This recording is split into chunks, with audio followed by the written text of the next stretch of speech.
তাপপ্রবাহের সতর্কবার্তা। রবিবার তাপপ্রবাহের সতর্কবার্তা দক্ষিণবঙ্গে। বাঁকুড়া, বীরভূম, পশ্চিম মেদিনীপুর ও পশ্চিম বর্ধমান এই 4 জেলাতে তাপপ্রবাহ চলবে। স্বাভাবিকের থেকে 5 ডিগ্রি বা তার বেশি থাকবে এই 4 জেলার তাপমাত্রা।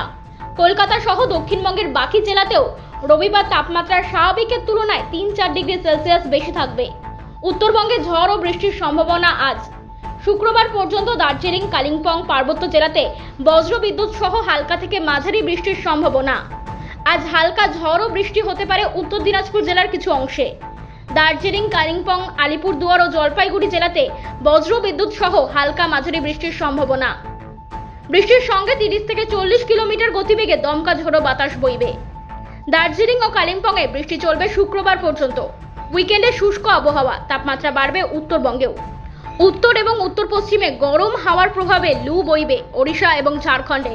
তার প্রভাব পড়বে বাংলার কয়েকটি জেলাতেও। ব্যুরো রিপোর্ট, আর ভেনাম নিউজ।